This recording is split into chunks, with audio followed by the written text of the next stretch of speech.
A single gunshot tears through the stillness. There's a high, piercing scream. I taste metal on my tongue as I drop to my knees beside the pool of shattered glass. We're in the penthouse suite of the Hamilton Grand Hotel, a place meant for champagne toasts and sweeping city views. Not this.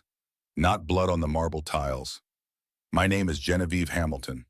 And an hour ago, I believed the worst thing that could happen today was facing a formal gala I never wanted to attend.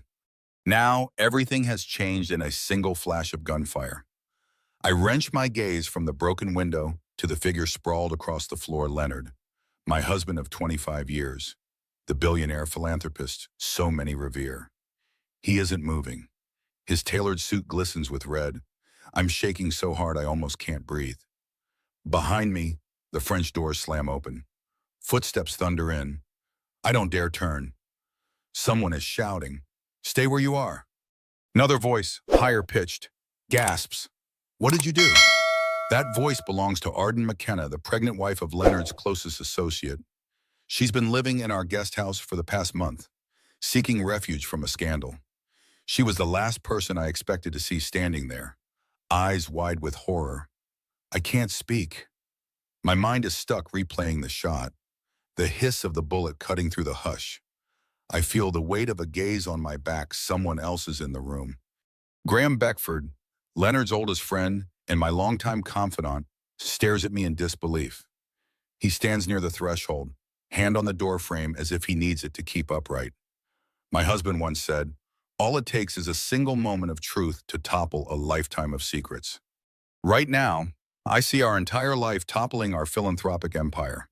Hamilton Foundation, the carefully maintained illusions of harmony, the silent walls we built so nobody outside would guess the tension behind our smiles.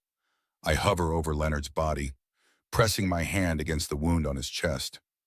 My pink gown, the one he insisted I wear tonight, soaks up dark crimson. I plead, "Stay with me," though I'm not sure he can hear a word.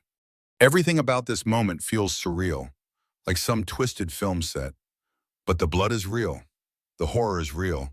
Sirens bewail from far below, rising up the tower of the hotel. Somewhere behind me, Arden is crying. Graham's voice shakes as he repeats, "Genevieve." What happened? But I have no answer. This is the final scene of a story that began innocently, with an unspoken betrayal and a single secret. I clamp my eyes shut, wishing I could rewind to the day that shattered our marriage, the day an envelope arrived on our doorstep. Because if I had known where that clue would lead to heartbreak, betrayal, and now this blood-soaked floor, I might have walked away. I might have saved us all. But I didn't. And now we're here. We fade back 30 minutes, but the adrenaline in my veins refuses to slow. I can still smell the acrid gunpowder. I can still see Leonard's eyes slipping shut. 30 minutes prior, I was standing on the same marble floor, gazing out at the glowing skyline of our city. The Hamilton Grand Hotel's penthouse was meant to host our annual foundation fundraiser, an event for high-profile donors to funnel millions into our philanthropic ventures. We have a tradition of awarding something called the Hamilton Prize to a charitable initiative we believe could change lives. But I'm not in a giving mood. Not tonight. Because I know something Leonard doesn't realize. I know he's been funneling money into a personal account, redirecting funds intended for philanthropic projects. And that's just the tip of the iceberg. The tension was thick enough to slice with a knife even before the shot rang out. Leonard had confronted me about my cold demeanor. He never liked losing face, especially not in front of guests like Raphael Locklear, a fellow billionaire rumored to be seeking a merger with our foundation, and Arden McKenna, who claims her pregnancy as a result of an assault by a powerful figure in Leonard's circle, though the details are suspiciously tangled. I can still hear Leonard's words echoing, "You think you can humiliate me at my own event?" He pulled me aside, gripping my elbow tight. "We have an image to maintain. Genevieve, don't forget who saved you from your father's debts 25 years ago. He's always known exactly how to use my vulnerabilities against me. Our love story began as a whirlwind romance in corporate rescue me, a struggling heiress with a tarnished family name, and Leonard, the charming visionary. For years, I tried to believe it was real love. But each day, the illusions chipped away, leaving only power struggles and secrets. Inside the penthouse lounge, I drifted from group to group, forcing a polite smile. My mind churned with suspicion. Why was Arden living on our estate? How did her presence fit into Leonard's new plans? I sensed an undercurrent of scandal that might dwarf the one she's already entangled in. Half an hour ago, I stepped onto the balcony to catch my breath, letting the noise of laughter and clinking glasses fade behind me. My phone buzzed with a text from an unknown number. Look in his briefcase. Tonight, my heart pounded. For weeks, I've suspected he was planning something drastic. Diverting money was one thing, but there were rumors of a bigger scheme, something to do with quietly shifting the foundation's power structure. Or maybe it was about shutting me out entirely. I walked back inside, resolved to confront him, but the moment I found him near the bar, that single gunshot cracked the air. Now, everything is chaos. People scream, security staff rush in, and the man who's controlled my life for a quarter century lies bleeding on the floor. What I didn't expect is that the bullet that took him down might just reveal the truth we've both been hiding.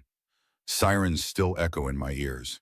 It's as if my mind is replaying the moment of impact on a loop, refusing to release me from this terror. I kneel beside Leonard, scanning the penthouse for the source of the shot. The large windows are shattered. Shards glitter across the expensive rugs. The bullet must have come from outside, or so it seems at first glance. But something about this is off. The glass is sprayed inward, as though struck from the outside, yet the angle feels too steep. My father once taught me about ballistics. He was an ex-cop before he bankrupted our family name.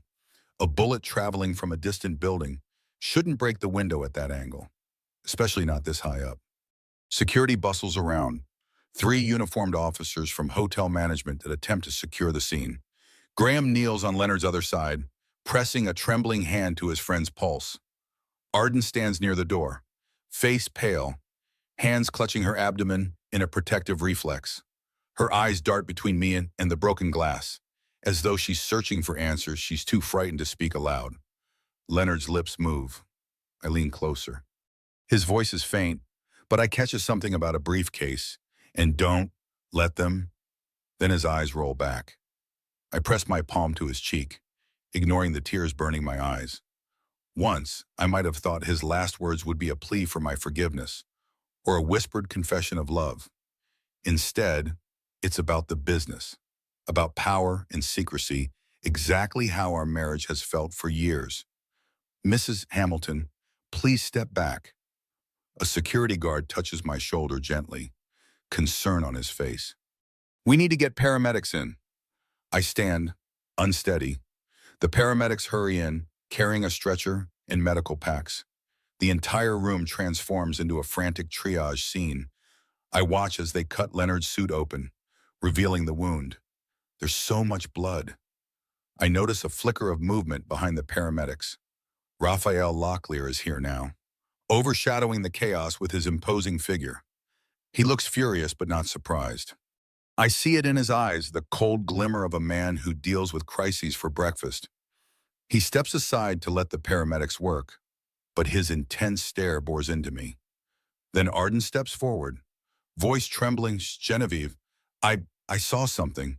She glances at the shattered window, but I'm not sure. Maybe it was someone on the balcony next door. Before I can respond, paramedics hoist Leonard's stretcher and rush him out. Graham and Raphael follow, presumably heading to the hospital. Security tries to funnel the remaining guests downstairs, urging calm over the loudspeaker. The fundraiser is over, replaced by a crime scene. I'm left standing in a storm of shattered glass, my husband's blood on my hands. The question isn't just who pulled the trigger, it's why. And deep down, I suspect the reason is woven into every lie Leonard and I have told each other. The elevator ride down to the hotel's makeshift security office feels like sinking through the ocean. My reflection in the stainless steel doors is unfamiliar. Mascara streaked, expression hollow, pink gown ruined with deep crimson stains. In my hand, I grip a single envelope, something I snatched from Leonard's briefcase in the confusion, following the hint in that anonymous text. When I reach the small room at the end of the corridor, I'm met by two stern-faced security officers. They guide me to a seat at a table under harsh fluorescent lights.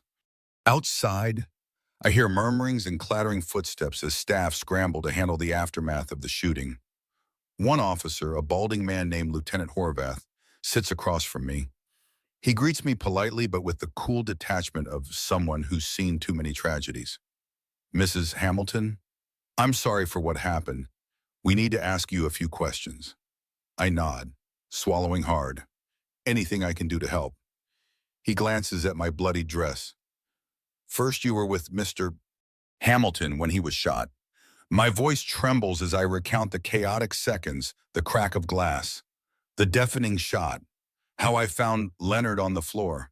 I skip over the part about me rummaging through his briefcase, not sure if this envelope might incriminate me or him. Horvath leans forward, checking my eyes. "Is there anyone who might want to harm your husband?" I almost laugh at the question. Want to harm him? The Hamilton Foundation is worth billions, and Leonard's circle of influence extends from corporate boards to political realms. The list could be endless, but I keep it professional. He's a high-profile philanthropist. Lieutenant, in that position, you can make enemies, but I can't name anyone specific. My hand tightens around the envelope, half hidden under the table. "Esharon, I can't open it here, not with eyes on me." Something in my gut warns me that its contents might raise more questions than answers. Horvath continues, "What about personal conflicts? Domestic issues?" A wave of humiliation courses through me. Yes, there are personal conflicts, secrets, tension, a facade of a perfect marriage undone by something intangible. But do I trust the police with that? Not yet. We had arguments. Nothing that would lead to this. Horvath nods, unconvinced. Then he pushes a notepad toward me.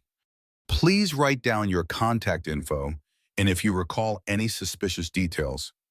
We'll need to speak with you again." As I scribble, I feel the envelope practically burning a hole in my hand. The second I'm free to leave, I dart to the nearest bathroom, lock the door, and tear it open. Inside is a single photograph, grainy, black and white.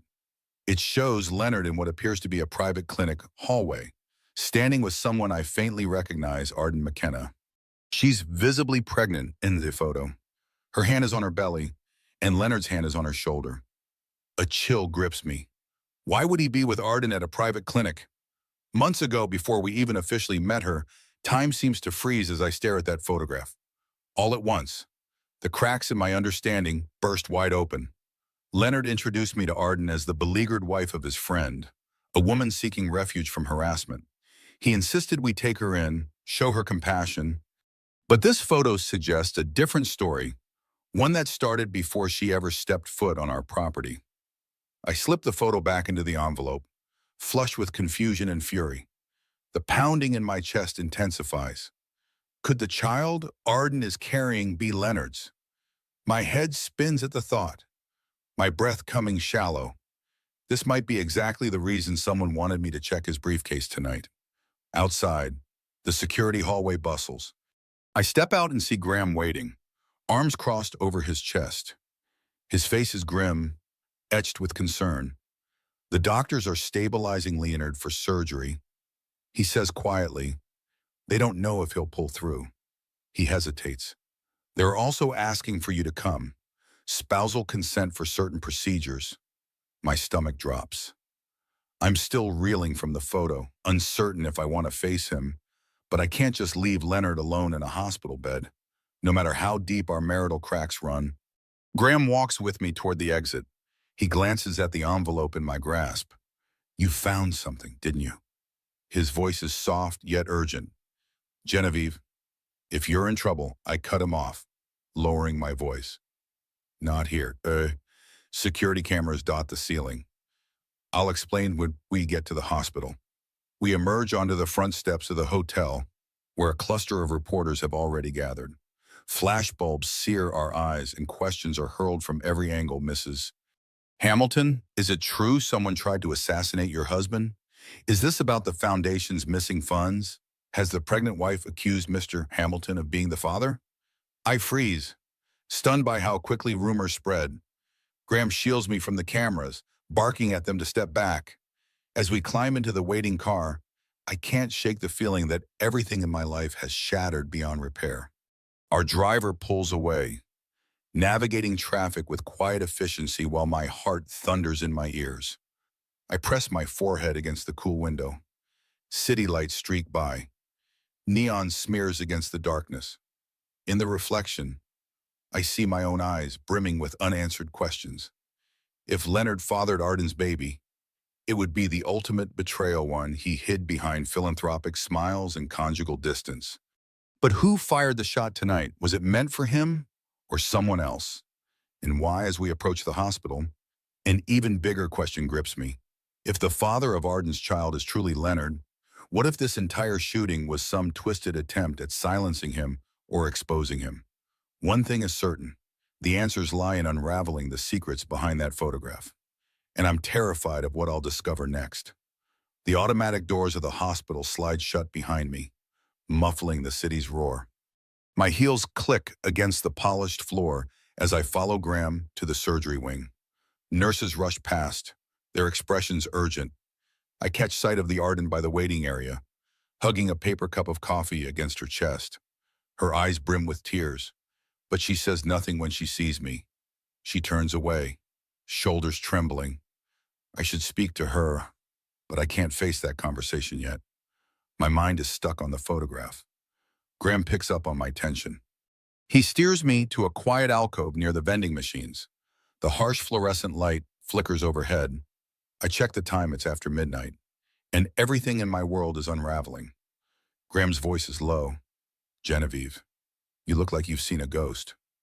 I produce the envelope, showing him the black and white photograph. I found this in Leonard's briefcase after the shooting. My voice cracks.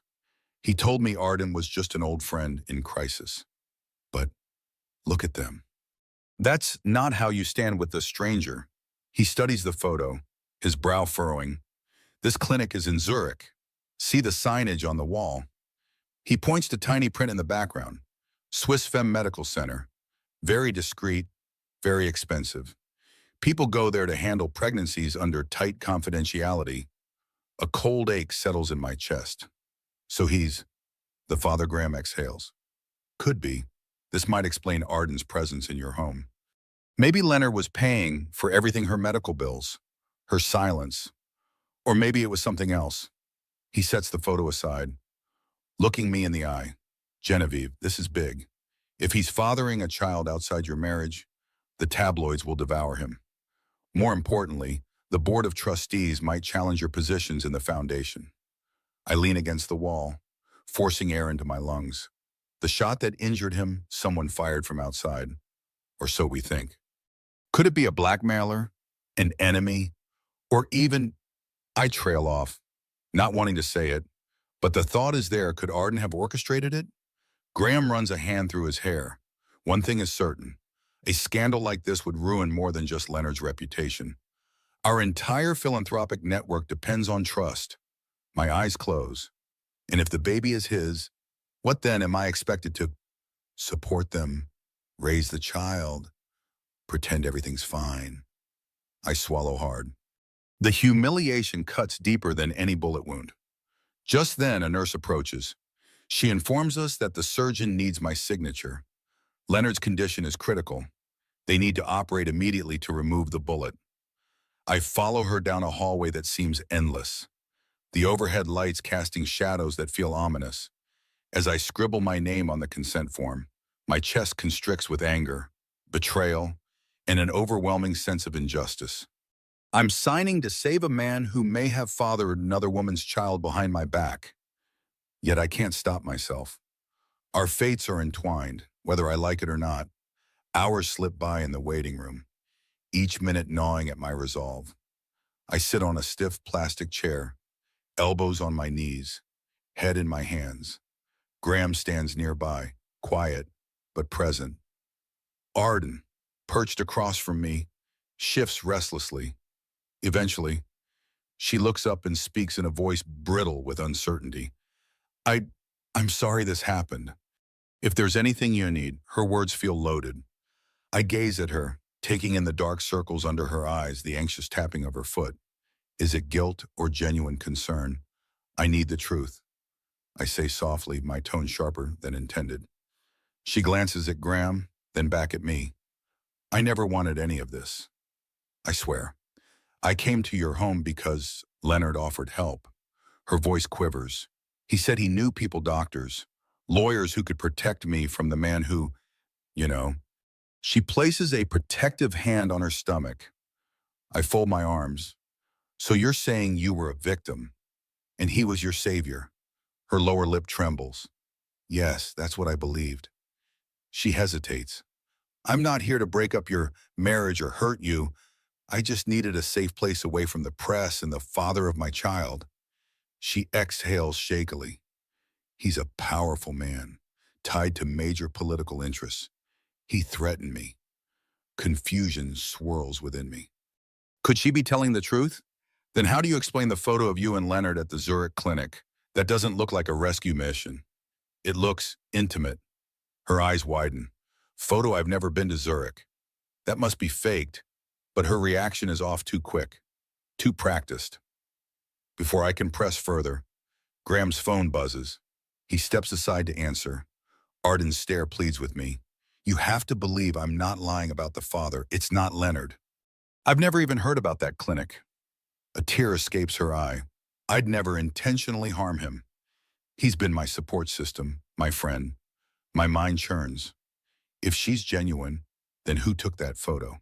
And why? If she's lying, this entire fiasco might be orchestrated to bring Leonard down. Or maybe he's the orchestrator, and Arden's a pawn.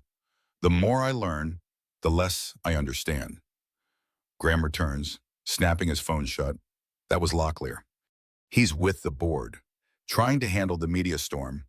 He wants you both to know that the official statement is Leonard was attacked by an unknown shooter. No further details. Arden sniffles, nodding. I press my lips together. So we're expected to keep quiet and salvage the foundation's reputation. Exactly, Graham confirms. And the board wants you at the Hamilton offices tomorrow morning. Genevieve, this isn't just a personal crisis, it's a corporate one. I feel the walls closing in. My husband is fighting for his life in surgery, and the board wants me to perform damage control. Every corner I turn leads to more injustice. But as helpless as I feel, I sense the tide turning. If I don't stand up for myself, if I don't peel back these layers of secrecy, this scandal will consume me entirely. Dawn's first light finds me in the hospital chapel. A small, hushed space with stained glass windows that cast rainbow shards of color across the pews. I've never been deeply religious, but I need somewhere to breathe without eyes on me. The delicate swirl of dust motes in the early sun feels almost sacred, offering a brief reprieve from the storm outside. I sink onto a wooden bench, pressing the heels of my hands against my eyes. My mind replays the last conversation Leonard and I had before the shooting. It was full of tension, accusations half spoken. He said, Genevieve, the foundation must evolve, whether you like it or not. I replied bitterly, our marriage should have evolved too, but it seems you preferred to hide secrets instead. I wonder if he ever imagined the bullet that struck him tonight. Did he know enemies might come for him? Did he arrange extra security? Or was this an ambush he couldn't foresee? So many questions swirl. But the bigger question gnawing at me is, do I even want him to pull through? That thought horrifies me. I press my lips together, feeling guilt churn in my stomach. No matter the betrayal, I'm not heartless. I don't want Leonard to die, but the pain of what he might have done sleeping with Arden. Fathering her child pushes me to a dark place. We've built an empire together, and now it feels like a house of cards collapsing. Footsteps echo behind me. I glance over my shoulder to see Sister Marianne, a chaplain I've spoken with occasionally at charity events. She sits beside me quietly. It's been a long night, she says gently. I nod, tears prickling my eyes. He's in surgery. I don't know if he'll survive. And if he does, I don't know how we face the truth. Sister Marianne offers a small, compassionate smile. Sometimes the truth sets us free, but it can tear us apart first. She places a hand on mine. You've done much good work in this city. Mrs. Hamilton, it's okay to feel lost. I exhale a shaky breath. I just want justice, but I'm not sure for whom. Leonard Me, the foundation. Or maybe the bullet was fired by someone seeking their own twisted justice. She listens without judgment. Her silence feels comforting, allowing me to gather my thoughts. When she finally speaks, her words are simple. Pray for clarity. If you believe in that, if not, just find a quiet heart before you act. I close my eyes, letting her gentle presence sink in. But I know the moment I step out of this chapel, I'll be back in the whirlwind, one that demands answers, not prayers. The board meeting in a few hours will be my personal battlefield. If the foundation's leadership suspects Leonard fathered Arden's child, or that he's misused funds, they'll look to me for answers. My entire marriage might be dissected in a boardroom. Rising, I give Sister Marianne a grateful nod. My knees wobble, but I steel myself. Whether or not Leonard survives, the fight for truth has just begun. I leave the hospital without seeing Leonard post-surgery. The doctor said he'll be unconscious for hours, maybe days. Instead, I head to the Hamilton Foundation's downtown headquarters, a sleek, mirrored tower that gleams in the morning sun. On any other day, I'd feel a swell of pride at the sight of our name across the top floor. Today, it feels oppressive, like an omen. Inside, the tension is palpable. The usual hum of productivity has morphed into whispered speculation. Eyes dart toward me as I step off the elevator. Everyone's seen the news by now. Leonard Hamilton shot at his own fundraiser. Rumors swirl about scandalous affairs and financial misdeeds. A shaky hush falls across the corridor until I slip into the executive conference room. Raphael Locklear sits at the head of the table, flanked by a half-dozen board members. They exude power, impeccable suits, measured stares. I can practically smell their anxiety. I take a seat, folding my hands in my lap to hide their trembling. Raphael clears his throat. Genevieve, go on. How is Leonard? I breathe slowly. He's stable, but unconscious. They remove the bullet. The next 24 hours are critical. A wave of mild relief passes through some members, but Raphael's expression remains steely. We must address the immediate crisis. The media is painting Leonard as a possible target of a business rival or a personal vendetta. An older board member, Marjorie Wells, chimes in, pardon my directness. Mrs. Hamilton, but we need to know if there's any truth to these rumors. Specifically adding, is there an affair? Does Arden McKenna carrying Leonard's child? The question slices through me. This is the heart of the scandal. My composure cracks. I haven't confirmed anything. Arden denies it, but I've seen evidence that suggests otherwise. I swallow, forcing the rest of the words out. We also need to consider the possibility that Leonard's been channeling foundation funds into personal accounts. A collective intake of breath. Marjorie's pen clicks nervously. Raphael narrows his eyes. Personal accounts, Genevieve. That's a serious allegation. I have documents. I say, feeling my pulse hammer. I've been piecing them together for weeks. Bank statements, unauthorized wire transfers. I was going to confront him. Then, the shooting happened. The tension in the room spikes. Some board members exchange worried glances. One of them, David Kroner, a longtime trustee, rubs his temples. If this is true, we risk losing donor trust. We need a plan. Raphael nods slowly, his gaze sharper than ever. First, we keep a united front, publicly. We express sympathy and remain uncertain about any allegations. Second, we initiate an internal audit quietly. Third, he focuses on me. Genevieve, we need you to stand as the face of the Hamilton Foundation until Leonard recovers or until we decide otherwise. My throat tightens.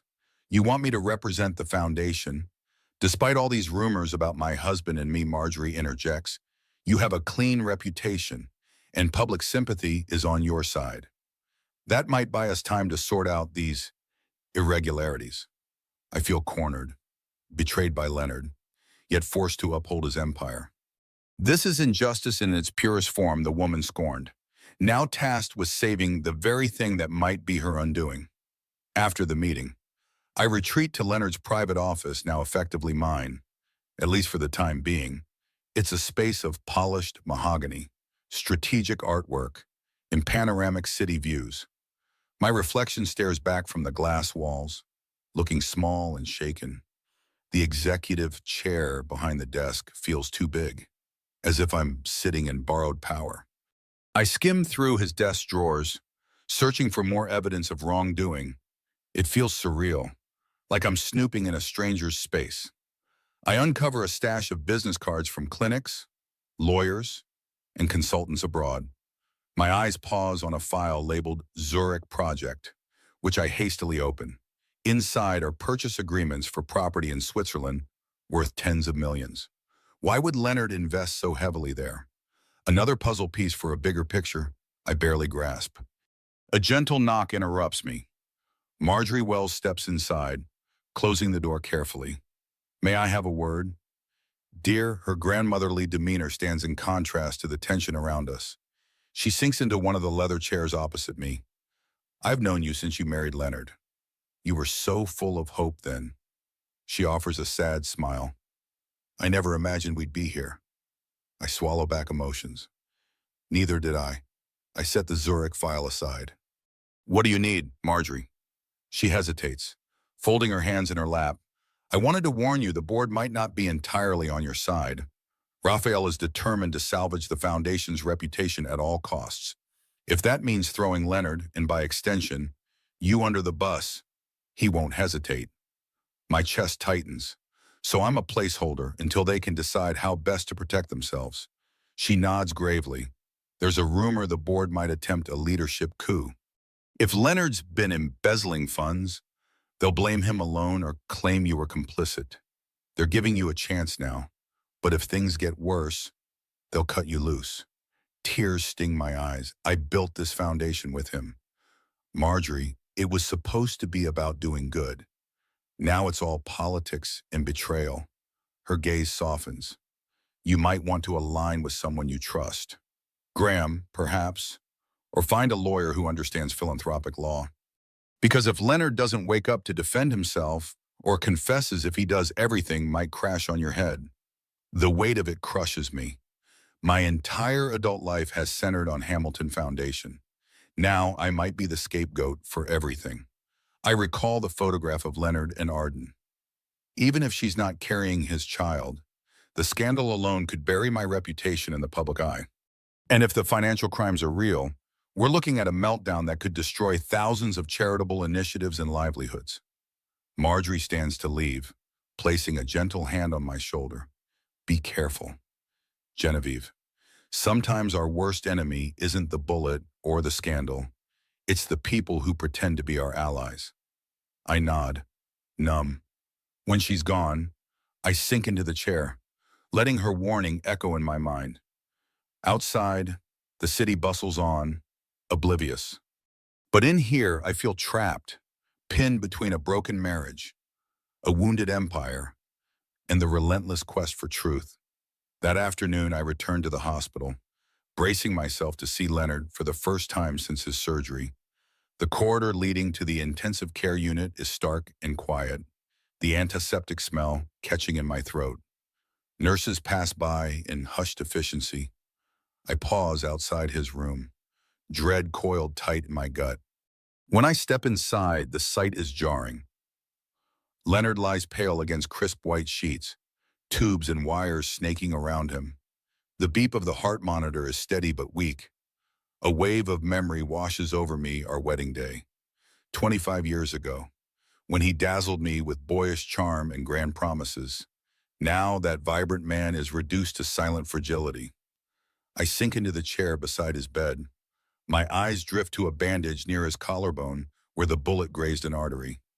He's sedated, or simply unconscious, because he doesn't respond when I whisper his name.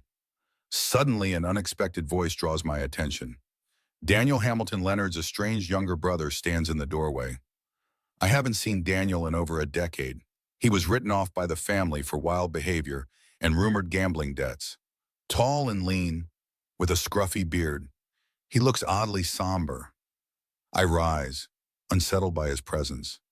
Daniel, how did you know he was here? He steps into the room, gaze fixed on Leonard. I still have friends in this city. They told me my brother got shot. His voice is low, laden with complicated emotions. Couldn't believe it until I saw it on the news. Figured someone should check if he's alive. Part of me bristles. Where was Daniel all these years? But his expression is sincere, if haunted. He sidles closer to the bed, swallowing hard. We had our differences, but he's still my brother. I fold my arms. He might not survive. A wave of sorrow and anger hits me, and the foundation he built could collapse under scandal. Is that what you came for, to watch it burn? Daniel's eyes flick to me, wounded. You think so little of me I may have left, but I'm not heartless. He hesitates. Listen, I never said this before, but I know things about Leonard that he kept hidden even from you. About his business deals, about the money trails. My pulse quickens. What do you mean he drags a hand through his hair? Suddenly restless. Years ago, he asked me to manage a few side accounts money he said was for real estate expansions. But I suspected it wasn't legit. I refused. That's when he cut me off. Told the family I was unreliable. A swirl of possibilities floods my mind. So you think he's been laundering funds or setting up secret projects for years? Daniel shrugs, eyes still on Leonard's still form. I don't have all the details. But if I were you, I'd look deeper into any hush-hush accounts in Switzerland. His voice cracks. We might be estranged, but if there's a chance to save him from the consequences of those deals, or at least save you, I'm here to help. Uncertainty churns. I never expected to rely on Daniel. But in this bizarre twist, he might hold the key to Leonard's hidden past. And if the bullet that nearly killed him is connected to those secrets, uncovering them might be my only path to the truth. Daniel and I walk out of Leonard's room, leaving him to his unconscious battle. The hallway feels impossibly narrow. I guide Daniel to a small, vacant lounge at the end of the corridor, where we can talk in private. He settles into a chair, tapping his foot anxiously against the tile. I take a seat across from him, heart pounding. Start from the beginning. What exactly did Leonard want you to manage? Daniel exhales, gaze distant. Back when I was trying to fix my finances, Leonard approached me, said he needed a trustworthy family member to handle certain transactions discreetly. Money was funneling in from donors who wanted to remain anonymous, or so he claimed. He opened Swiss accounts multiple and wanted me to shuffle funds between them to avoid scrutiny. My stomach flips. Did you see anything that indicated it was illegal? He rubs his temples. I saw enough red flags. Huge sums wired in short spans, withdrawn or transferred to shell corporations. When I confronted him, he told me to mind my own business or he'd cut me out for good. So I walked away. He grimaces. We never spoke after that. I chew on my lip, recalling the suspicious bank statements I found. The board is on edge about missing funds, but we haven't pinned down the source or the purpose. Do you think these Swiss accounts tie in with that?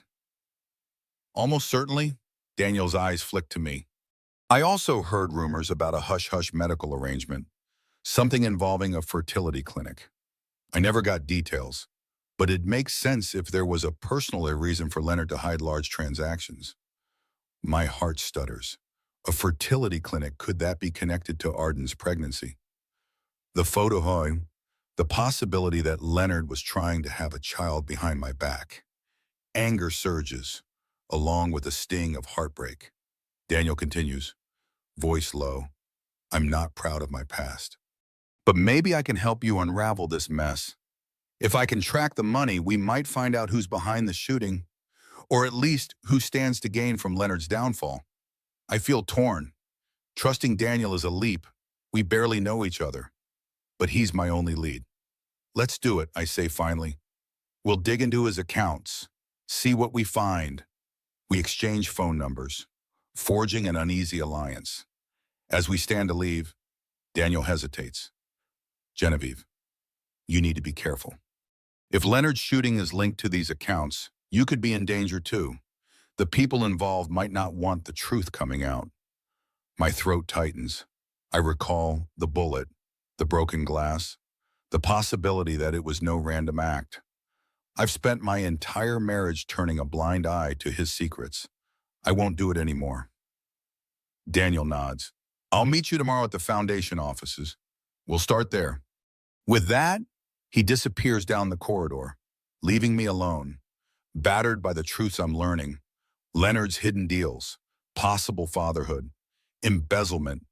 A bullet brought him down, but the real damage was already planted, like landmines waiting to explode. The question is, which landmine do I step on first late that evening? I'm back at the Hamilton estate, an expansive mansion perched on a hill overlooking the city. Once, it felt like home. Now, every room seems drenched in shadows and whispered suspicions. Staff move quietly, aware of the tragedy. They offer condolences I barely hear. I head straight for Leonard's study, flicking on the lamps. The rich oak shelves house countless volumes on philanthropy and finance. A grand fireplace looms at the center, cold and silent. My footsteps echo against the polished floor as I approach the large mahogany desk. This is where Leonard worked late into the nights. Behind the desk, I find a locked cabinet. Normally, Leonard keeps the key in a secret nook under the desk. I reach under, and my fingers brush metal. Click. The cabinet door swings open, revealing files meticulously arranged. My pulse jumps as I see the label Hamilton Foundation. Swiss. I pull out a thick folder stuffed with statements, transaction logs, and correspondences. Some documents reference an SFM group, while others mention Zurich Project, echoing the file I found in his office earlier. The amounts transferred are astronomical, multiple wire transfers in the tens of millions, payment orders to private medical institutes, and multiple references to AC Initiative. Suddenly, the study door creaks open. Arden steps in, looking hesitant. She's still wearing the same loose sweater from the hospital, her pregnant belly slightly more pronounced. Her eyes flick to the folder in my hands. Genevieve, I wasn't sure where you were. She takes a step closer, voice trembling. I just wanted to say I'm sorry for everything. I never wanted to cause trouble. If I'm making you uncomfortable, I can leave tonight. I straighten, pressing the folder shut. Arden, I need you to be honest with me. Were you ever in Switzerland with Leonard? She shakes her head, tears welling. No, I swear, I've never even stepped foot there. Whoever gave you that photo is lying. I promise I'm not carrying Leonard's child. While he's only helped me pay for my security detail and some medical bills here in the States. That's it. I stare at her, unsure whether to believe. Then why do I have a series of payments to Swiss medical clinics, referencing an AC Initiative? Could AC stand for your initials? Arden Chambers. Her face blanches. I have no idea. If it does, he never told me. The sincerity in her eyes tugs at me. But so did Leonard's charm once. Trust is dangerous now. I flip open the folder, showing her a document with the clinic's name, SFM Zurich. He spent millions here in the last year. If it's not you, who else is it about another woman? A private fertility attempt for us, behind my back. This doesn't make sense. She goes pale, one hand over her belly. Genevieve, I have my own burdens. This pregnancy isn't something I flaunt. But please believe me, I'm not the reason for any secret Swiss accounts. Leonard never mentioned them to me, nor asked me to travel abroad. Frustration wells in my chest. Everywhere I turn, I find half-truths or contradictions. If Arden is innocent, then who or what is AC Initiative? And how deep do these secrets run? Night drapes the estate in silence. Sleep is impossible with my mind churning over the revelations. At midnight, I slip outside, seeking fresh air in the manicured gardens. Moonlight bathes the hedges and fountains, giving the place an ethereal glow. I follow the gravel path to the Rose Arbor, a favorite spot of mine in happier times. I recall when Leonard proposed to me here, promising a life of shared dreams. Did he ever mean those words? Or was I just a convenient partner in his grand ambitions? I hug myself against the chilly breeze, grappling with a swirl of sadness and anger. Footsteps crunch on the gravel. I turn to see Graham approaching, concern etched on his face. He's wearing a light jacket, his tie loosened from a long day. Couldn't sleep either, he asked gently. I shake my head. Too many secrets. He stops beside me, glancing at the silent fountain. You know, I remember a time when you and Leonard were inseparable. He believed in you, and you believed in him. He sighs. Now I wonder if we all believe too much in an image he carefully curated. My chest tightens. You think you know someone. Then you find out about hidden accounts, possible affairs, all this swirling chaos. Tears threaten to fall, but I hold them back. He built a fortress of lies, and I didn't see it. Graham's expression softens. You're not alone. Genevieve. So many of us admired him. We wanted to believe in the philanthropic icon who gave millions to children's hospitals and scholarships. He takes a small step closer. We still have to separate the good he did from the deception. Not everything is lost. I swallow hard, feeling the weight of the foundation's future. The board wants me to take the reins, but they'll turn on me if it suits their agenda. Daniel showed up, talking about the Swiss accounts. Arden swears she's not Leonard's mistress. My voice trembles. I have no idea who's telling the truth anymore. And meanwhile, Leonard might never wake to explain. Graham reaches out, gently squeezing my arm. We'll uncover the truth, step by step. I'll help you, if you'll let me. I study his face. He's always been a loyal friend to both of us. Could I trust him now? When loyalty to Leonard may conflict with loyalty to me, but I sense his sincerity. I exhale shakily, nodding. Yes, I need allies, Haas. If there's a chance I can save what the foundation stands for, then that's what I have to do. A sudden breeze rustles the rose vines. In the distance, lights from the city glimmer, reminding me that the world watches every move the Hamilton name makes. Tomorrow, Daniel and I will dive into those Swiss documents in detail. Maybe we'll learn who or what AC Initiative really is and how it connects to the bullet that nearly killed Leonard. I can't shake the feeling that there's a hidden storyline behind everything, waiting to devastate me further. But if I don't chase the truth, it'll bury me alive. Morning arrives with an edge of tension. Daniel and I meet at the foundation offices before the workday officially starts, hoping to avoid curious onlookers. We settle in Leonard's private conference room, a glass-walled space lined with abstract art and philanthropic awards. Sunlight filters through the skyline, offering a deceptive sense of peace.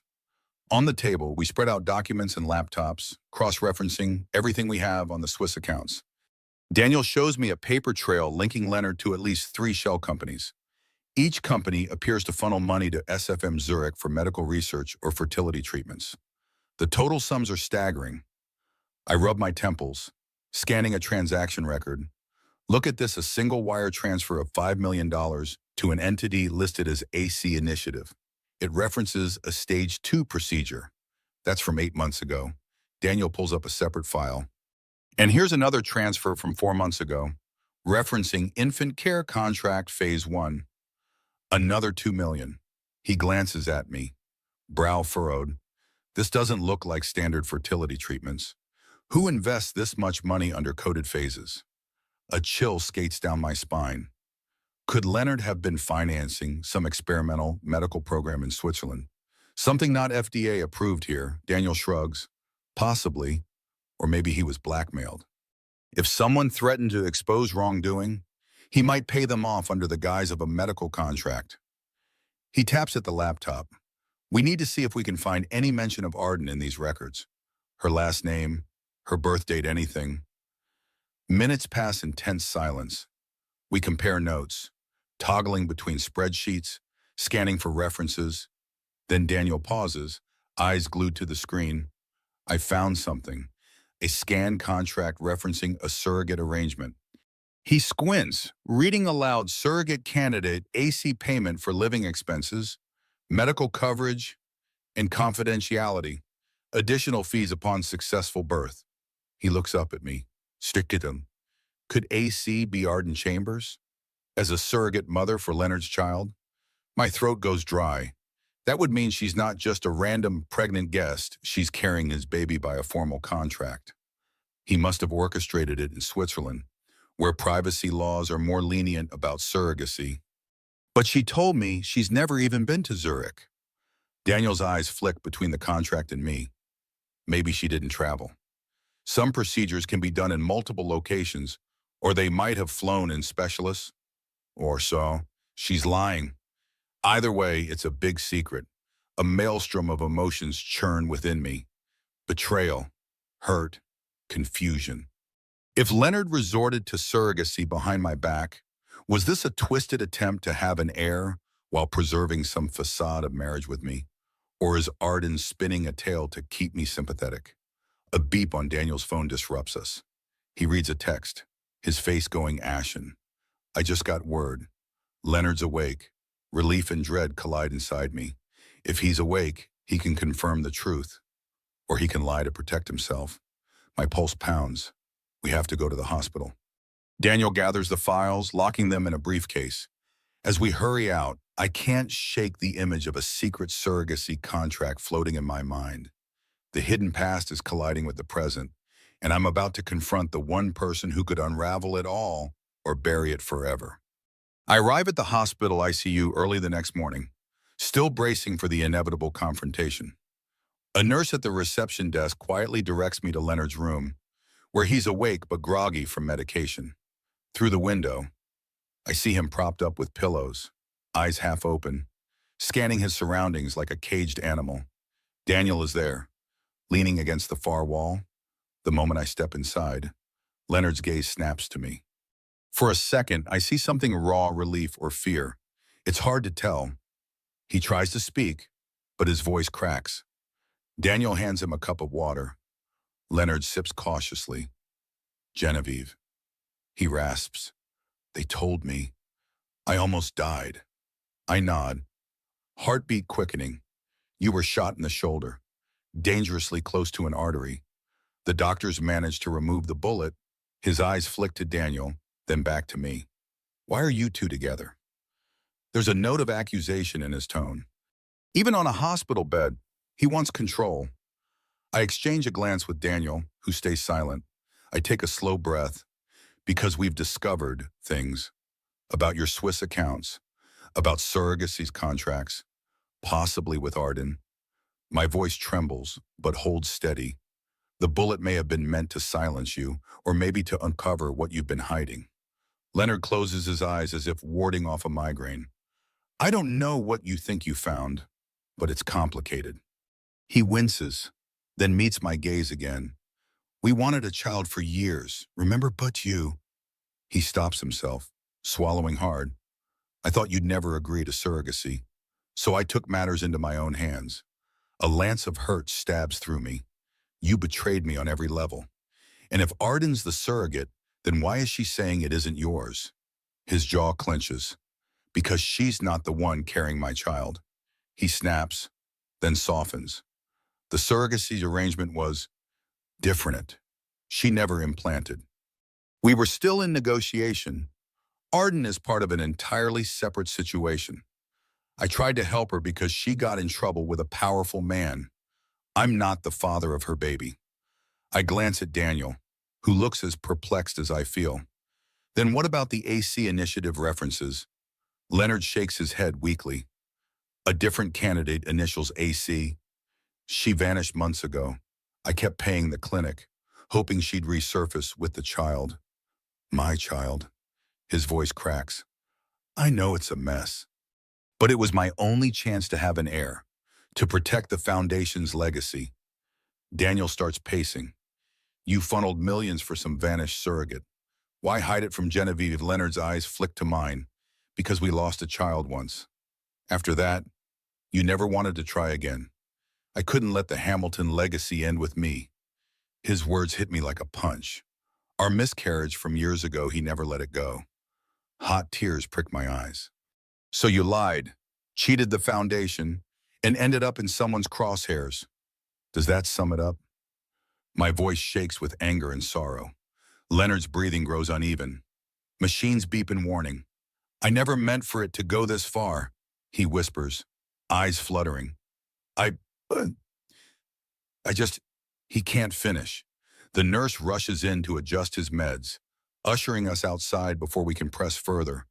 My heart roils with confusion, fury, and a sliver of pity. I step into the hallway, Daniel at my side.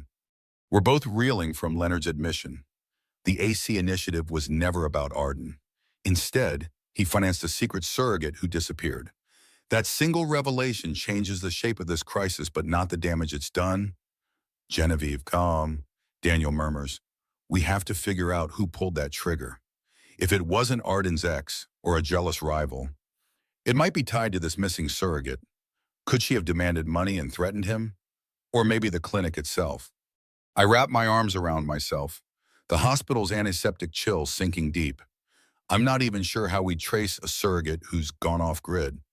The clinic must have her details, but Swiss privacy laws are strict. I pause, recalling the board's pressures. I'm due at the foundation in a few hours to brief them. They want some clarity on the scandal. What do I say? Daniel grimaces. Tell them the surrogacy was personal, not their concern. Emphasize that you're investigating any misdirected funds.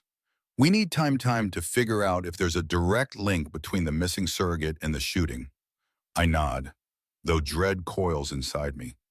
The board expects a crisp explanation, not more questions. And they'll be quick to oust me if I can't contain the fallout. Graham's warning echoes. They'll cut you loose once it's convenient. Just then my phone buzzes. It's Marjorie Wells from the board. Her voice is urgent. We need you at an emergency session within the hour.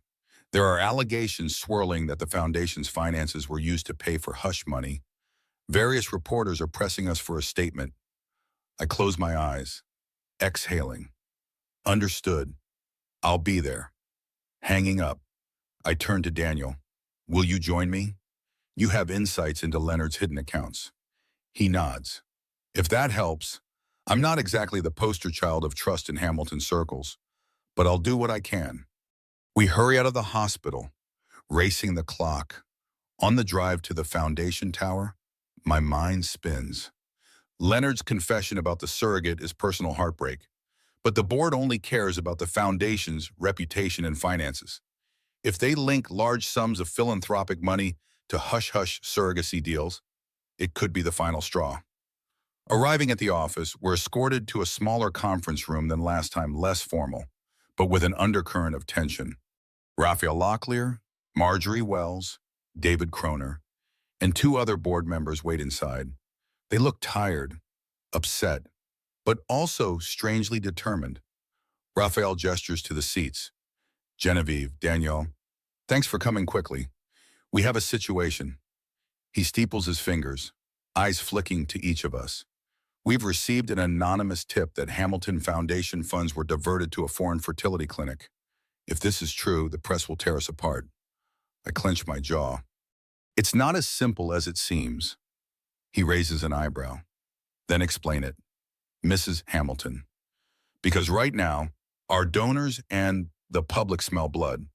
If we don't provide them answers, they'll assume the worst. The conference room air thickens as I try to form a coherent explanation.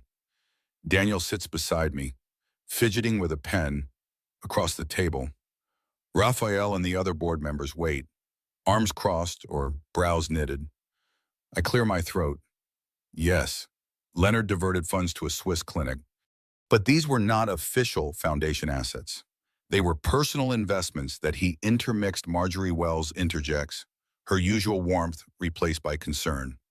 Genevieve, even if they were his personal funds, they passed through the foundation's accounts at some point. That's unethical at best, illegal at worst. A flush of heat creeps up my neck. I understand. But the extent of it is still unclear. We only discovered the specifics after the shooting. We're investigating. Raphael drums his fingers on the table. We have donors threatening to pull out if this scandal explodes further. We need tangible proof that the foundation is clean. Otherwise, we face a mass exodus of support. Daniel glances at me. We both know the Swiss accounts contain transactions that originated from philanthropic sources, Some portion definitely belongs to the foundation. I press my lips together, steeling myself. We'll conduct a full financial audit immediately. Daniel will assist. Once we isolate any improper funds, we'll reimburse or publicly disclose them. It's the only way to salvage trust. Raphael exhales sharply. Time is our enemy. The media frenzy is growing. And about the surrogacy, if that's revealed, we'll be accused of moral misconduct. Not exactly the image we want for a philanthropic empire. I feel my temper flare. Moral misconduct. We're talking about a private medical choice. This foundation has championed women's health and children's welfare. How is surrogacy more scandalous than the thousands of families we've helped? He narrows his gaze. Your personal drama is overshadowing our core mission. Genevieve, we can't let that happen.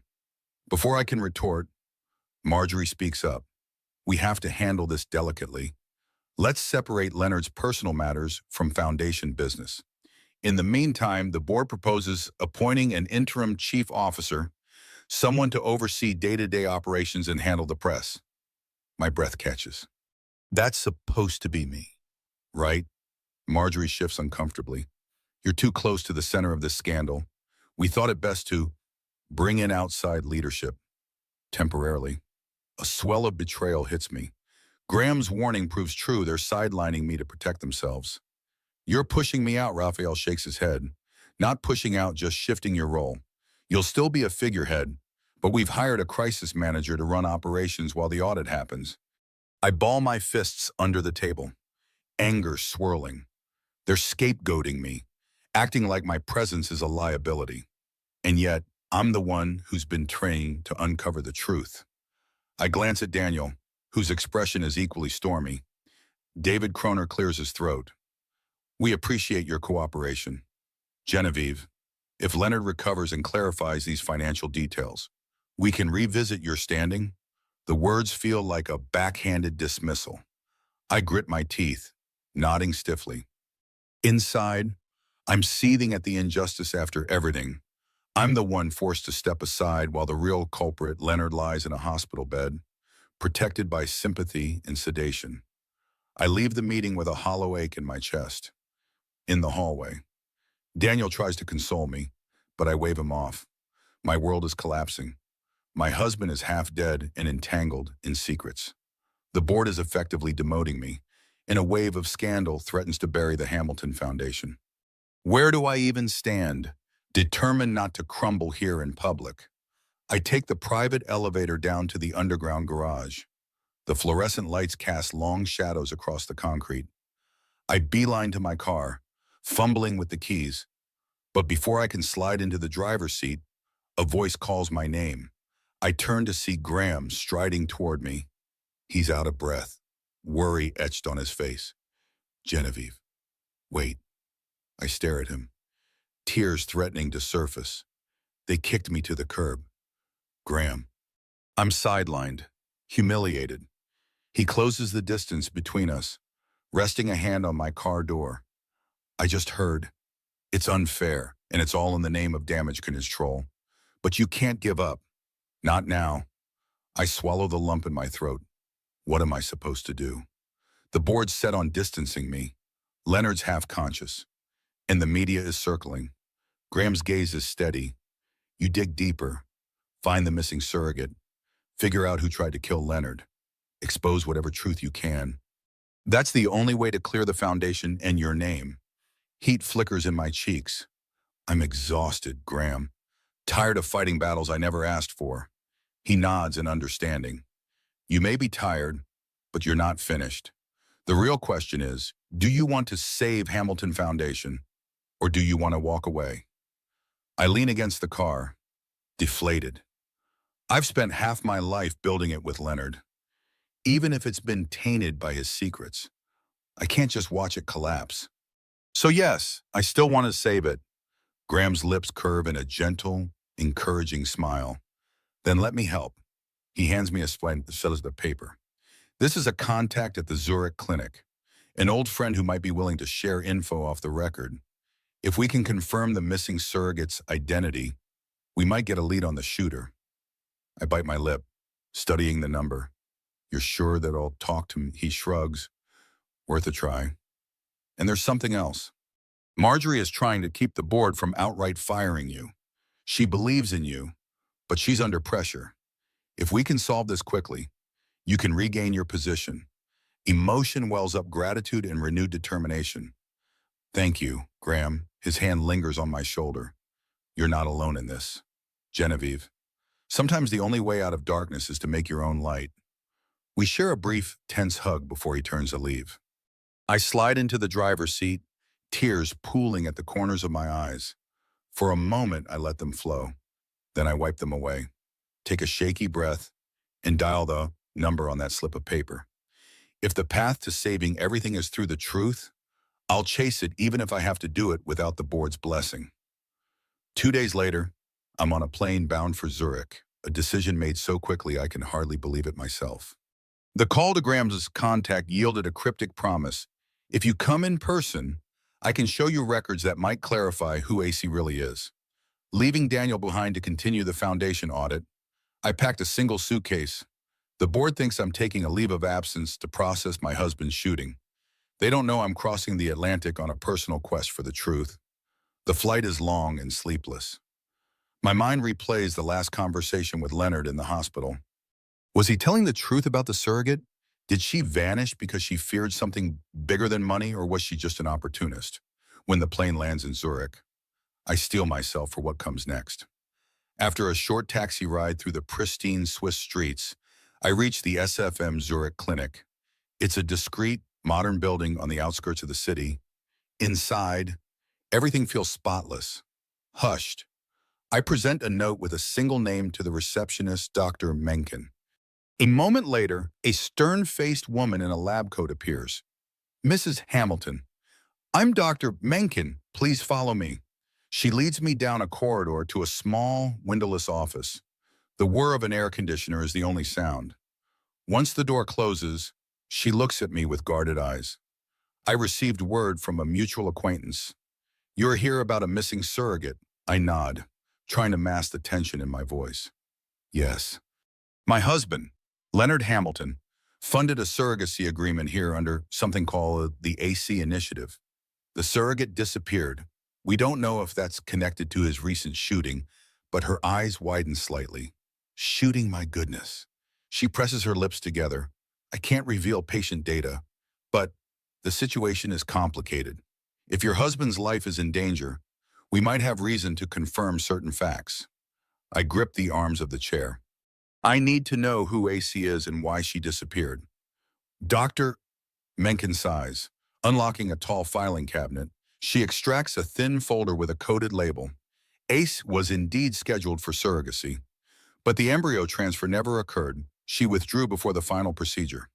We arranged for a partial refund of the fees at her request. She sets the folder before me. Our contract does not list her real name, only an alias. Payment was wired through Mr. Hamilton's shell account. An uneasy flutter stirs in my stomach. So it never actually happened. Then why continue funneling money? Mencken opens the file. Inside is a photograph of a young woman with haunted eyes. She came to us desperate, claiming powerful people wanted to leverage her body for an heir. When she realized it was the Hamilton name tied to the project, she panicked, said she was misled about who would be the father. My heart pounds.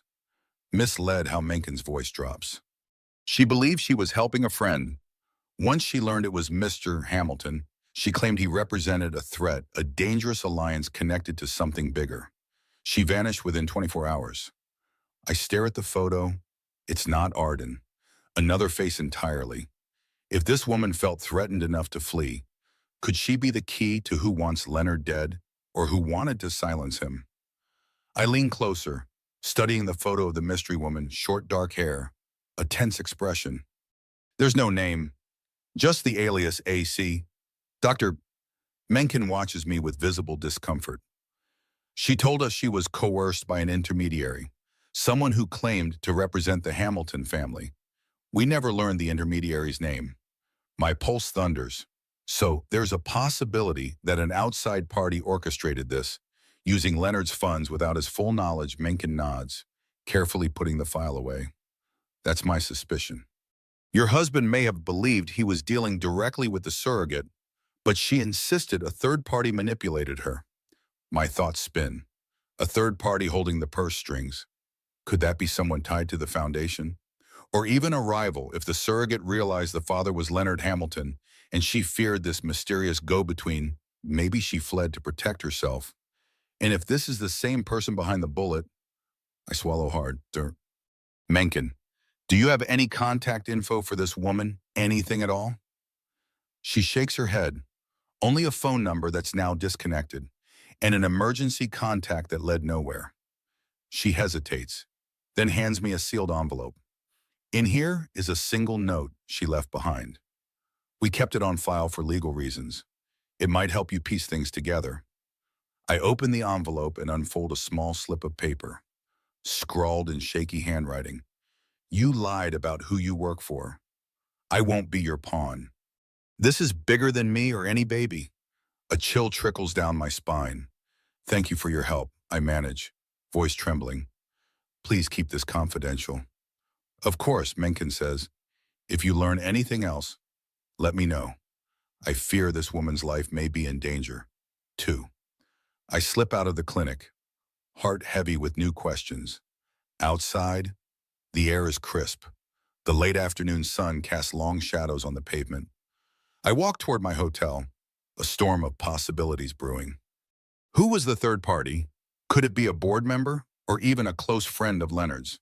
My phone buzzes. It's Daniel, calling from the States. I answer quickly. Daniel. His voice crackles. Are you okay? Did you find anything? I quickly relay the details. The surrogate never went through with the procedure. A third party involved. The cryptic note. He exhales. It gets worse here. We've discovered more unauthorized transactions. Some documents link them to Locklear Holdings. I nearly dropped the phone. Raphael Locklear. He's a board member. Are you sure? Daniel's tone darkens. Positive. The wiring pattern suggests Locklear and Leonard had a side deal, maybe for this surrogacy. Maybe for something else. It looks like millions passed between them. And guess what Raphael is pushing to purge you from the foundation? Coincidence. My breath hitches. No, he might be orchestrating this entire fiasco. If the surrogate recognized Locklear's involvement, that could explain her warning. Daniel's quiet for a moment. So it's possible Raphael orchestrated the bullet. 2, to silence Leonard, or to frame him. Hard to say, but I'd bet he's behind the missing surrogate's flight. I clench my fists. Then I'm not coming home just yet. I need to see if I can find any lead on this woman, or at least more proof. If Locklear is behind everything, we need rock-solid evidence. We end the call, adrenaline pumping through my veins. I might be halfway across the world, but I'm closer than ever to the truth. That evening, I sit in my small hotel room, poring over the note from the surrogate and the piles of documents Daniel sent me digitally. My mind aches with 1,000 questions, but one stands out. Why would Raphael Locklear get involved in a secret surrogacy with Leonard Hamilton? Bits of background on Locklear, a wealthy investor who always had an eye on the Hamilton Foundation's clout. If he manipulated Leonard into shady deals, or if they colluded for mutual gain, it could be part of a grander plan, one that might tie back to the bullet that nearly claimed Leonard's life. My phone pings with another call. This time, it's Arden. Surprised, I answer cautiously. Arden. She breathes heavily like she's been running. Genevieve. I'm sorry to call so late, but something's happened. I found documents in Leonard's study. They mention Locklear's name, large payments, and a contract for me to sign. I never saw these before. My pulse kicks up. Calm down. What do they say? Her voice shakes. They reference hush money. A guarantee that once I give birth, I'd keep silent about certain foundation dealings. It's as if they expected me to be part of a cover-up. But I told you I never agreed to anything like that. I'm no surrogate. I rub my forehead. Arden, you might be a pawn in Locklear's game. If he faked the surrogate arrangement with your initials, or if he tried to push you into signing something, He could be trying to tie up loose ends like you if it suited him. She sounds terrified. What do I do? My mind spins. Stay safe. Lock your doors. Keep your phone charged. Let Graham know where you are. I'm in Zurich, but I'll get back as soon as I can. I pause. Actually, can you send me digital copies of everything you found? It could help us prove Locklear's involvement. She agrees, her voice trembling. We hang up. And within minutes, a flurry of images arrive in my inbox. They confirm hush payments from Locklear to an entity labeled AMC. The subtext is clear. Arden McKenna Chambers. He planned to rope her into silence or brand her as the surrogate if needed. A bitter taste fills my mouth. Arden might have been drawn in unwittingly, just like me. Locklear's maneuvering is deeper than I imagined. He stands to gain the Hamilton Foundation's empire if Leonard is incapacitated and I'm discredited. I decide to call Graham, adding him to the chain of information. When he picks up, I brief him quickly. He's quiet a moment. Genevieve, I've suspected Raphael for a while now, but we need hard evidence. If we push him publicly without proof, he'll bury us. I stare at the phone. Mom, I'm not leaving Switzerland until I have something concrete. Maybe Dr. Mencken can connect the dots between the surrogate's alias and Locklear's shell corporations. Graham's voice is steady. Be careful. Genevieve, if Locklear has eyes everywhere, he could find out you're sniffing around. I don't want you ending up like Leonard. I hang up, the weight of fear pressing in. Across the ocean, the confrontation with Locklear looms. And here in Zurich, the last puzzle pieces might be within reach or dangerously out of bounds. The next morning, I return to the SFM Zurich clinic. Dr. Mencken meets me in her office, tension etched in her features. Mrs. Hamilton. I'm taking a great risk sharing this, she begins quietly, sliding a sealed envelope across her desk. I open it to find a detailed billing statement. My eyes skim the lines, repeated references to consultant RL and travel arrangements for AHC. My pulse spikes as I see the initials R stands for Raphael Locklear. Mencken's voice is grave. He visited our clinic in person once, claiming to represent Mr. Hamilton's interests. That's when the surrogate realized it wasn't just your husband she was dealing with. Trembling, I piece it together. Locklear orchestrated the entire arrangement, leveraging Leonard's desperation to have an heir. He likely siphoned the foundation's money for personal gain, then set up a scenario to destroy Leonard if needed. I gather the documents. Heart pounding. This is the evidence Daniel and I need. Thank you, doctor. She nods. I only ask that you protect the clinic's reputation. We never intended to be part of any criminal activity. My gratitude is genuine. You have my word. Outside, the Swiss sun is bright, but dread darkens my thoughts. Locklear is behind it all. If the surrogate discovered his involvement and that it was more sinister than she realized, she fled to keep herself safe. Then Leonard was shot, possibly by someone Locklear hired. Or maybe there's another angle. Was Locklear simply removing a loose end? I dial Daniel again, but he doesn't answer. My phone vibrates with a text from an unknown number. Stop digging or you'll regret it. We can finish what we started. My blood runs cold. I stand on the sidewalk, scanning the passing cars. No one looks suspicious, but my heart thunders. Locklear must know I'm here. He might have the resources to track me anywhere. Immediately, I forward the message to Graham, along with the new clinic documents. I text they're threatening me. I'm heading home, need to confront Locklear directly. My flight leaves in 4 hours. Fear warps time, making every minute a potential ambush. I check out of my hotel, eyes darting at every stranger in the lobby. A driver takes me to the airport, and I board the plane with relief that no one stops me at security. Yet the sense of being watched never leaves. During the flight, I keep my laptop open, analyzing the statements. A plan forms. I'll use the board meeting to present these findings. If I expose Locklear, the rest of the board will have no choice but to see the truth. We can implicate him in financial crimes and maybe even attempted murder if we connect the dots. But for that, I might need the authorities. I land stateside at night. Exhaustion weighs on me, but adrenaline keeps me upright. As I exit the terminal, my phone chimes. It's Graham. Be careful. Locklear called an emergency board session tomorrow morning. He's announcing new leadership. Hurry. A slow burn of anger ignites in my gut. He's trying to seize power while I'm gone.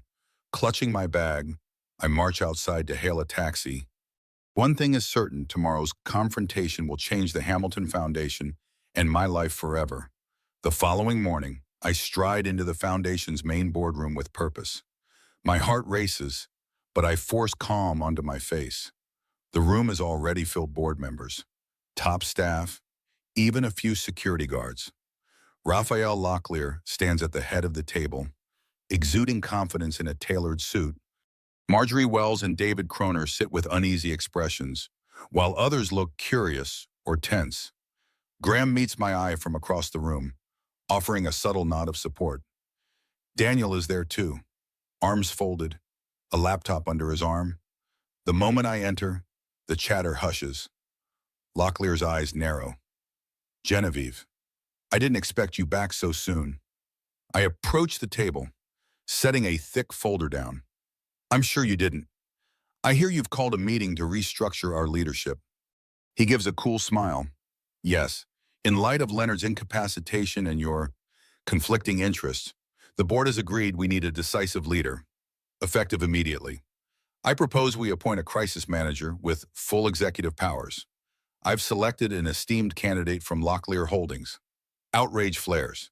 You want to place your own puppet in charge of the Hamilton Foundation. He ignores my question, addressing the board. We have donors to appease, finances to stabilize. A new leader untainted by scandal is paramount. I glance at the board members, noticing some shift uncomfortably. Before you vote, I say firmly, I have evidence linking Locklear to the surrogacy scandal and the missing millions. I open the folder, distributing copies of the clinic's billing statements with consultant R.L. circled, plus the hush money documents Arden found. A ripple of shock crosses the room. Locklear's composure slips momentarily. This is nonsense, he hisses. Fabricated, I'm sure. Daniel steps forward, hooking his laptop to the screen on the wall. This data traces suspicious transfers from Locklear Holdings into shell accounts that funded the clinic. We cross-reference the routing numbers. They match. Locklear's face reddens. He scoffs. Even if those are real, they prove nothing. Leonard was the one obsessed with surrogacy, and these accounts could easily be forged by a malicious party. I tilt my chin up. Then explain why Dr. Mencken recognized you as the man who visited her clinic, claiming to represent my husband. Explain the threatening text I received after I uncovered your role. Murmurs erupt among the board. Marjorie speaks up, voice trembling. Raphael, is any of this true? Locklear raises his hands, attempts a reassuring tone. Of course not. Marjorie, I've never set foot in that clinic. Genevieve's obviously desperate, resorting to wild accusations to distract from Leonard's wrongdoing. I watch him scramble, heart pounding, but I'm not done. I flick open my phone, pressing a play button. A recorded voicemail from Dr. Mencken's personal line echoes through the room, her voice stating, "Yes, Mr. Locklear visited on March 22nd, finalizing surrogacy documents. I can confirm his identity." Silence falls. Locklear pales. The board members look stunned. David Kroner's jaw tightens. Graham steps in, voice firm. This is the final piece, ladies and gentlemen. We have verification from the clinic itself. Locklear's bravado collapses. He opens his mouth, searching for a comeback. But at last, he finds none. For a moment, the boardroom is suspended in stunned silence. Then everything explodes at once. Voices rise in confusion and anger. Chairs scrape back, and half the board turn to Locklear with accusations or demands for an explanation. Marjorie Wells grips the table edge, knuckles white. Raphael, you used our foundation as a personal front. You orchestrated false surrogacy deals. What in God's name were you trying to achieve? Locklear's voice wavers as he tries to defend himself. It was a mutually beneficial arrangement. Leonard wanted an heir. I had connections. We were going to... He stops, Realizing he's incriminating himself further, David Kroner looks at him in disgust. You've jeopardized the entire Hamilton Foundation, our donors, our trust. Not to mention the potential criminal charges. Locklear slams a fist on the table. Leonard is the one who asked me, I just facilitated. He was the one funneling money to keep it hidden from Genevieve. His voice turns venomous. If he hadn't been shot, none of this would be an issue. The words hang in the air, a chilling slip. Graham's gaze sharpens. What do you mean by that? Raphael, realizing his blunder. Locklear stammers. I meant if Leonard was here to clarify the truth. You're twisting my words. Daniel stands beside me, crossing his arms. Did you arrange that shooting as well? Locklear tying up loose ends. You gained everything if Leonard was out of the picture and Genevieve was discredited. Locklear glares. You can't prove anything about the shooting. I was nowhere near that hotel balcony. But the damage is done, D. The board sees him for what he is, a manipulator. Possibly worse. Marjorie's face is ashen. She clears her throat. We'll need a formal investigation, including contacting the authorities. As of now, Locklear, you're relieved of any role in this foundation. A hot flush creeps up Locklear's neck. He turns wild eyes on the security guards posted at the door. Don't you dare. I'm still on the board. But two guards step forward, quietly guiding him to collect his briefcase. He tries to meet my gaze, anger and desperation swirling. You think you've won, Genevieve. You still have to explain why Leonard hijacked foundation money, and the press will eat you alive for ignoring it. I stand taller, a tremor in my hands. I'm not ignoring it. We'll be transparent. We'll repay every misdirected cent, share every audit. I won't hide behind lies anymore. That's what you never understood. In that instant, I realized the confrontation's outcome. Locklear is cornered. He might still have resources, but the board has turned on him. He's lost his power within the foundation. As the guards escort him out, he hurls one last threat. You'll regret this. Then the door closes, leaving a tense hush. Graham places a hand on my shoulder. You did it. You finally brought him down. I exhale, shoulders sagging. The sense of victory is tempered by grief. Leonard's complicity, the foundation's tarnished reputation, a bullet that nearly took a life. But at least the immediate threat is neutralized. For now. An hour later, the board disperses, shaken but united in one goal to save the Hamilton Foundation from total collapse. Marjorie, David, and I remain behind, discussing next steps. The plan is to launch a full independent audit and public statement clarifying Locklear's misconduct and Leonard's partial responsibility for misused funds. It won't be pretty, but truth rarely is. I slip out of the boardroom, exhaustion weighing on me. Graham catches up in the hallway. You're doing the right thing. Genevieve, he says gently, the foundation can survive if we handle this with honesty. I muster a small nod.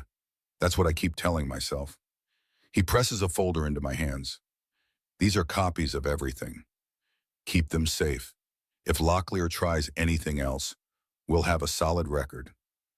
As Graham departs, I notice Arden standing timidly near the corridor's end. She looks uncertain, arms wrapped around her midsection. Approaching her, I offer a tentative smile. We've exposed Locklear. You're safe. She sighs, relief mixing with sorrow. Thank you. I was so scared he'd pin all his schemes on me or force me into some twisted arrangement. But I'm still pregnant. Genevieve, I still have to face the father of this child, who's not Leonard. I can't run forever. I gently touch her shoulder. You won't run. We'll help you if we can. The foundation used to stand for protecting people in need. Maybe we can get back to that. For you, for your baby. Her eyes well with tears, and she nods. I'd like that. I'm tired of secrets. We part ways with a newfound sense of hope. I step outside, inhaling the crisp air. Despite everything, the day is bright. The Hamilton Foundation stands on the brink of scandal, but also on the cusp of rebirth if I can steer it the right way. Suddenly, my phone buzzes the hospital. My stomach knots. Hello. A nurse's voice. Mrs. Hamilton, I'm calling about your husband. He's awake and requesting to see you. I close my eyes, heart pounding. I'll be there soon. The drive to the hospital is a blur of flashing thoughts, Leonard's betrayal, his near-death experience, the confessions, the possibility he was manipulated by Locklear. At the ICU entrance, I steel myself. I find his room and slip inside. He's propped up in bed, pale and weak, but conscious. Machines beep softly. He looks at me with weary eyes. Genevieve, they told me about Locklear. I nod, stepping closer. Yes, he's out. We exposed him. Leonard swallows. I should have known. He kept pushing me to do things, move funds, hide them. At first, it was about the surrogacy, but then it became more, I was stupid, greedy, or maybe just desperate. I sit in the chair by his bedside. You almost paid with your life. Leonard, the bullet might have been meant to silence you or scare you. We still don't know. His gaze drops. I wanted a child so badly, a legacy. I thought I could fix everything if the plan worked. Then it spiraled. Tears burn in my eyes. You lied to me, betrayed me. You endangered the foundation we built. But you're still here. You still have a chance to make it right, at least partly. He closes his eyes, tears slipping down his cheek. I'm sorry, and in that moment, I see not the powerful billionaire, but the man I once loved flawed, broken. We sit in silence, the monitors filling the space with rhythmic beeps. Over the next few days, Leonard's health gradually improves. He's moved out of ICU into a private recovery room. The media storm as intense headlines blare about Locklear's removal, allegations of financial impropriety, and rumors of surrogacy. But the foundation publicly commits to an independent audit. Surprisingly, many donors remain supportive, trusting our willingness to own the mess. Leonard, though still weak, insists on seeing the board via video conference from his hospital bed. I sit beside him, a laptop perched on a rolling table. It's awkward he's in a gown, an IV taped to his arm, the press of a bandage at his shoulder. Yet he speaks with determination. I take responsibility for breaching the foundation's trust. He says, voice raw but resolute. Locklear manipulated me, yes, but I allowed it. I wanted a child so badly I compromised everything I believed in. Marjorie, David, and the rest watch from their end of the call, their expressions solemn. Raphael Locklear's seat is empty. Of course, he's likely busy meeting lawyers and preparing his defense. Leonard continues, I request that Genevieve Hamilton act as the interim leader while I recover. She has the moral authority to guide us through this storm. He turns to me, eyes filled with remorse. I know I don't deserve your partnership anymore, but the foundation does. Emotions choke me. After all his betrayal, hearing him publicly endorse me feels surreal. Thank you, I manage quietly. The board, seeing Leonard's sincerity, votes unanimously to restore my leadership role. My hands tremble, but I keep my voice steady. We have a long road ahead. Rebuilding trust won't happen overnight, but we will operate with complete transparency. I pause, eyeing them all, and we will never again sacrifice our principles for personal gain. After the call ends, Leonard lets out a shaky breath. I won't blame you if you want a divorce. After this is over, my throat tightens. For years, we were a power couple, forging philanthropic paths. Now, that foundation stands battered, yet there's still a flicker of compassion in me. I haven't decided yet.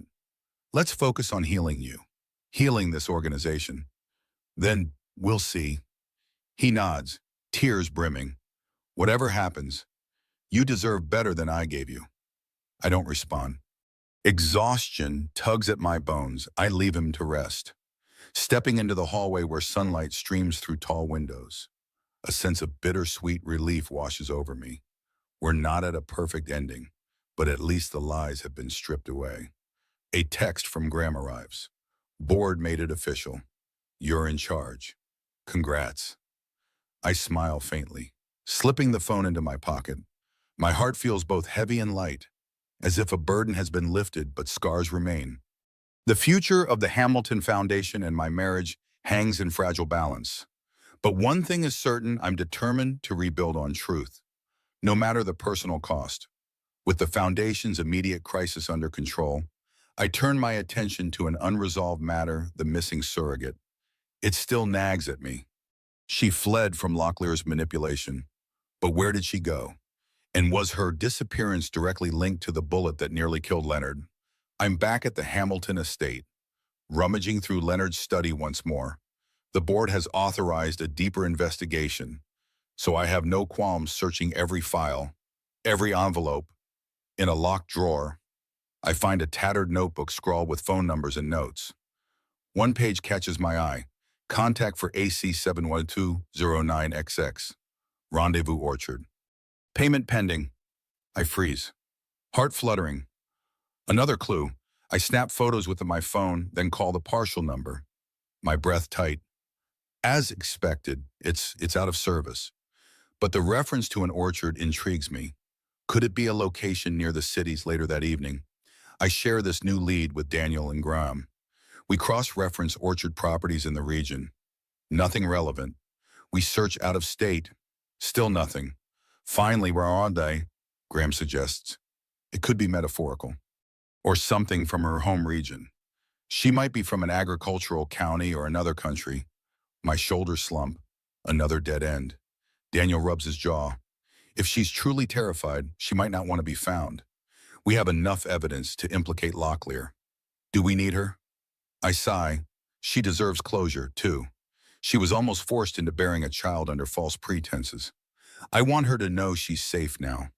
That night, I dream of a faceless woman running through an orchard, chasing an illusion of safety. She glances back at me, eyes full of betrayal. I waken in a cold sweat, uncertain if finding her is even possible. Morning comes, and I head to the hospital again.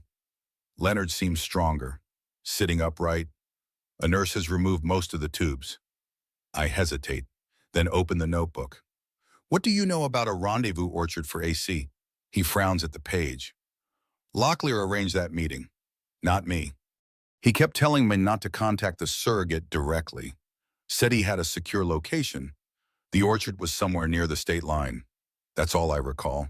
It's more than we had. So you never met her in person? Leonard's eyes fill with regret. No, I was so desperate for a child. I let Locklear handle it all. I nod, slipping the notebook back into my bag. I might try to locate that orchard, just to be sure she's not still hiding somewhere in fear. He clutches my hand. I'm sorry, Genevieve. I dragged you into this. I see now sometimes we chase legacies that aren't meant to be. A pang of sadness. Our lost child, the wedge it drove between us, and the lengths he went to fill that void. Let's just focus on rebuilding. For now, he nods, releasing my hand. As I leave, I realize that closure for the foundation and my marriage may be within reach. But for this surrogate, this AC, we still have one final thread to unravel. The days roll by as the Hamilton Foundation publicly addresses its past failings.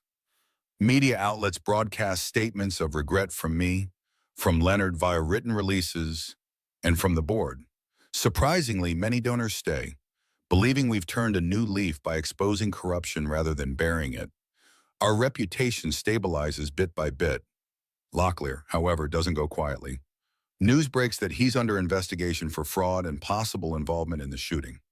Authorities question him, but he denies any involvement in the attempt on Leonard's life, claiming he was merely the victim of a partner's poor decisions.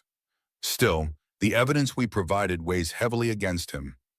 Meanwhile, I can't shake the orchard clue. Late one afternoon, Daniel calls with a spark of excitement. I found property records in a rural county near the state line. An old orchard purchased by a shell corporation linked to Locklear. Want to check it out? My heartbeat quickens. Absolutely. Let's go. We take a long drive west, passing rolling hills and farmland. Eventually, we reach an abandoned orchard, rows of gnarled apple trees, leaves rustling in a gentle breeze. A weathered farmhouse stands at the edge of the property, windows boarded up. Daniel and I exchange uneasy glances, then approach cautiously. Inside, the farmhouse is dusty, scattered with footprints and old crates. We split up, searching for any sign of the missing surrogate. In a back room, I find a stack of shredded papers, carefully piecing them together. I see references to appointments, dollar amounts, in that alias A, C. Suddenly, Daniel calls from another room. Genevieve. Over here, I rush in to find him holding a plastic bin with a blanket and scattered personal items, a small makeup bag, a half-burned photograph, maybe of a family member.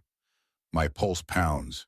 Could these belong to her? Footsteps sound behind us, and we freeze. My heart leaps to my throat, fearing a confrontation, but it's a woman, thin, tired-looking, with short dark hair matching the clinic photo. She stands in the doorway, trembling. Her voice is shaky. Who are you? I slowly raise my hands, non-threatening. I'm Genevieve Hamilton. We've been trying to find you. Are you A.C.? Her eyes dart between me and Daniel. She clutches the doorframe. I used to be. I'm not sure who I am anymore. Her voice carries the weight of trauma. My chest tightens. We're not here to hurt you. Locklear's been exposed. You're safe now. I take a careful step forward, compassion filling my voice. We want to help you if you'll let us. Tears shimmer in her eyes. I ran because they lied about who the father was and about what they wanted from me. When I realized how big and dangerous these men were, I had to vanish. Daniel nods gently. You don't have to hide anymore. The man behind it all has lost his power. She lets out a shaky breath. Relief mingles with fear. I don't want money. I just want to be free. I step closer, offering my hand. Come with us. Tell the authorities what happened. We'll stand by you. She gazes at my outstretched hand for a long moment. Then she sets hers in mine, tears slipping down her cheeks. The next morning, the missing surrogate, whose real name is Alyssa Cole, shares her story with law enforcement. She describes Locklear's manipulations, how he coerced her into signing partial agreements, then threatened her if she backed out. She never met Leonard directly, only seeing his name used as leverage. Hearing her trembling testimony, I realized Leonard was a pawn in Locklear's bigger scheme all along. Alyssa's statements, combined with the evidence we've gathered, deliver a final blow to Locklear's legal defense. Investigators reopened the case around Leonard's shooting, now suspecting Locklear of hiring someone to stage the assassination and seize control during the chaos. That same day, I stand with Alyssa on the steps of the Hamilton Foundation headquarters. The press swarms, cameras flashing, microphones thrust forward. Alyssa shields her face, but I offer a calm statement. We stand together against those who exploited her vulnerability. The Hamilton Foundation condemns any misuse of power. We've learned the hard way that transparency is the only path forward. The reporters shout questions about Leonard's role, the future of the foundation, and whether I'll remain married. I answer honestly, Leonard Hamilton is recovering from his injuries and acknowledges his mistakes. Our personal relationship is secondary right now.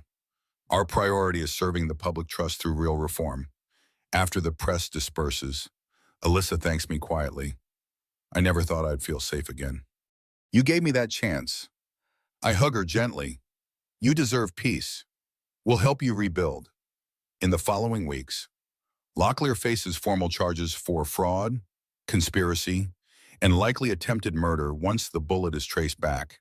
The foundation finalizes its internal audit, publicly posting the results. While it confirms Leonard's improper fund transfers, it also reveals how Locklear orchestrated a far bigger corruption ring. Donors and the public appreciate the honesty, and trust slowly rebuilds. Leonard is discharged from the hospital, returning to a new reality where I lead the foundation. Our personal relationship remains strained. We speak amicably about business, but we live in separate parts of our estate. He offers me a gentle apology each time we cross paths. I sense genuine regret, but I'm not sure if it's enough to mend our broken marriage. One late afternoon, I find him sitting on the patio, staring at the gardens we once strolled together. He looks older, humbled. Genevieve, he says, voice soft, whatever you decide about us, know that I'm grateful. You saved my life in more ways than one. My eyes burn with unshed tears. You need to heal. Leonard, so do I.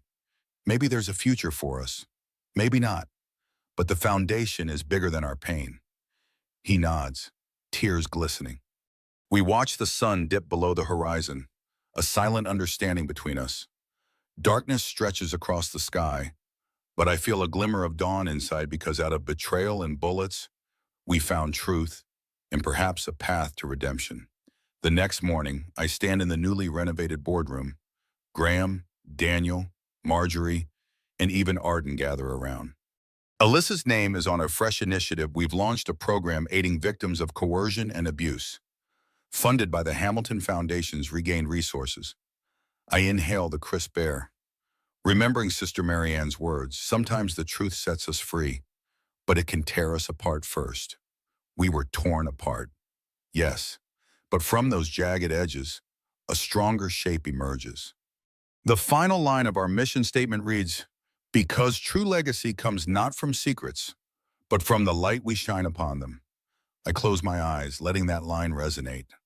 For the first time in years, I feel genuinely at peace and ready to face whatever comes next.